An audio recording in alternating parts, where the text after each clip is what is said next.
வணக்கம் நண்பர்களே.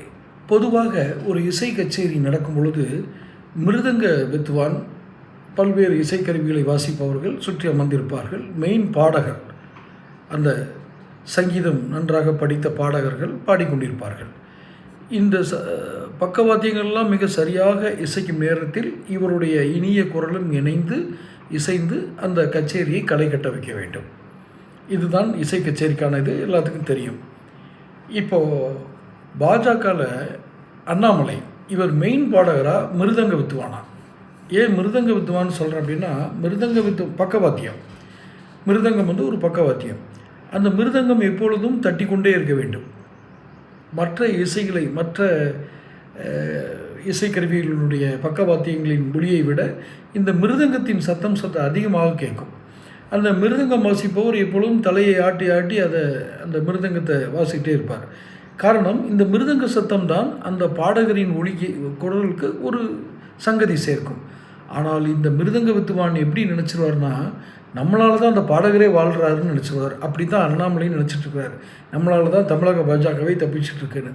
அந்த வித்தியாசங்களை தெரிந்தவர்கள், மெயின் பாடகர், அந்த பாடகர் இருக்கார் இல்லையா, அந்த பாடலை அந்த கச்சேரி நடத்தக்கூடிய அந்த பாடலை பாடுறவர், அவருக்கு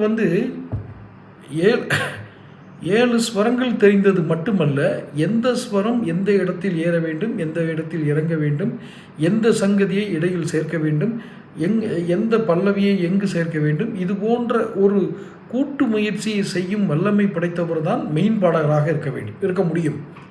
அவருக்கு மிருதங்கம் வாசிக்க தெரியும், தானே பாடி தானே மிருதங்கம் வாசிப்பார் என்றால் அந்த பாடல் கேட்க இயலாத அளவுக்கு நாரசமாயிடும். இதைத்தான் இன்று பாரதிய ஜனதா மிக கவனமாக கையாளுகிறது. அண்ணாமலையை போட்டியிட வைப்பதா வேண்டாமா அப்படின்னு. ஏன்னா அவர் ஒரு மிருதங்க வித்துவான். அவருக்கு இன்னும் பாடலை முறையாக பயின்றாரா என்று தெரியவில்லை. பயின்றது போல் நடிக்கிறார். நான் எவ்வளோ அழகாக மிருதங்கம் வாசிக்கிறேன், நானே பாடினால் எப்படி இருக்கும் அப்படின்னு சொல்கிற மாதிரி இருக்கு. அண்ணாமலையை கொண்டு போய் தேர்தல் நிற்க வைக்கிறது. ஏன்னா ஏற்கனவே ஒரு முறை நிற்க வச்சு அவர் சரியான பாடகர் இல்லைன்றது தெரிஞ்சு போச்சு. அவரை கச்சேரி பாட வச்சு கோயம்புத்தூரில் அவர் தோற்று போயிட்டார். அதுக்கு அவர் காரணமா, இவர் காரணமா, அது காரணமா, இது காரணமா, இதெல்லாம் இல்லைங்க. இப்போதும் உள்ள மக்கள் தான். இந்த முறை மட்டும் இவருக்கு வித்தியாசமாக என்ன செஞ்சிட போகிறாங்க, இல்லை இவர் புதுசாக அதுக்கப்புறம் என்ன சாதனைகள் பண்ணிட்டு விட்டார். எனக்கு ஒன்றும் அண்ணாமலை மேலே தனிப்பட்ட விருப்பில் சொல்லலை. நீங்கள் திராவிட கட்சிகளுக்கு மாற்றாக பாஜக கொண்டு வரணும் அப்படின்னா, இந்த அண்ணாமலை போன்ற தனியாக ஆவர்த்தனம் பண்ணுறவங்க, தற்பெருமை பேசுகிறவங்களை வளர்த்து விட்டிங்கன்னா இன்னும் கீழே தான் போக முடியுன்றதுக்காக இந்த பதிவு. உங்களுடைய கருத்துக்களை பதிவிடுங்கள். சேனல் சப்ஸ்கிரைப் பண்ணிக்கோங்க.